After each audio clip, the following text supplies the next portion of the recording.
직육면체 모양의 수조에 물이 3cm 높이만큼 들어있습니다. 가로의 길이가 5cm, 세로의 길이가 4cm인 사각기둥을 수조 안에 세우면 물의 높이는 몇 cm가 됩니까? 라고 했어요. 지금 이 수조 안에 높이가 이제 6cm인데 3cm 높이만큼 이렇게 이제 물이 들어갔으니까 한 반 정도 채워져 있는 거예요. 여기에 사각기둥을 이렇게 딱 집어넣으면 어때요? 물의 높이가 높아질 겁니다. 그럼 그 상상을 한번 해볼게요. 자, 이 사각기둥은 가로의 길이가 5cm니까 지금 수조의 가로의 반이고요. 세로는 자, 수조 세로의 반입니다. 4cm라고 했기 때문에 그래서 꽤 큽니다. 그래서 높이가 어느 정도 되는 사각기둥인지는 모르겠지만 선생님이 한 이 정도라고 한번 그려볼게요. 자, 이렇게 한번 그려보도록 하죠. 그러면 당연히 어때요? 이렇게 그렸을 때 잠긴 만큼 이렇게 쭉 물이 높아졌을 겁니다. 문제는 뭐냐면 이 물의 높이가 얼마나 되나요?가 우리가 구해줘야 되는 거잖아요. 그죠? 그럼 보세요. 이 잠긴 부분만 봤을 때는 여기까지만 딱 봤을 때는 지금 이 안에 잠긴 자 이렇게 됐다라고 해보죠. 그림은 우리 친구들이 좀 더 자세하게 한번 그려보세요. 그럼 이 부분을 봤을 때는 이 안에는 물의 부피도 있고 그 다음에 잠긴 사각기둥의 부피도 있어요. 이들을 합했을 때 이제 이 전체, 이 직육면체의 부피가 되는 걸 알 수가 있겠죠.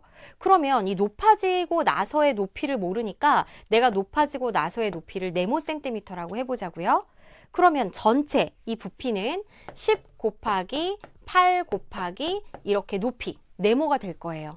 그럼 이 부피 안에는 물의 부피와 물에 잠긴 사각기둥의 부피가 있을 테니까 자, 이 물의 부피는 10 곱하기 8 곱하기 처음에 3만큼 채워져 있다라고 그랬으니까 높이를 3이라고 보면 되고 여기에다 더하기 사각기둥의 부피는 5 곱하기 4 곱하기 높이, 네모만큼 이제 잠긴 부분만 보면 되기 때문에 이렇게 식을 세우면 되겠죠.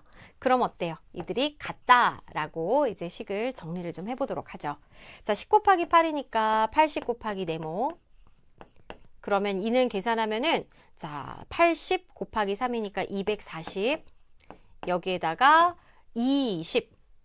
5 곱하기 4니까 20 곱하기 네모가 되는 걸 알 수가 있겠습니다.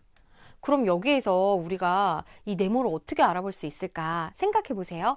우리 친구도 80 곱하기 네모라는 거는 네모가 80번 더해졌다라고 보면 되는 거잖아요. 그럼 얘는 240에다가 20 곱하기 네모, 네모가 20개가 더해진 거라고 보면 되니까 240이라는 건 어때요? 그렇죠. 네모가 60개구나 라는 거 알 수가 있는 거죠. 그래서 여기에서 240이라는 것은 바로 60 곱하기 네모다 라는 걸 알 수가 있어요. 따라서 이 네모는 240 나누기 60이니까 4가 되는 걸 알 수 있겠죠. 즉 물의 높이는 4cm가 되겠습니다.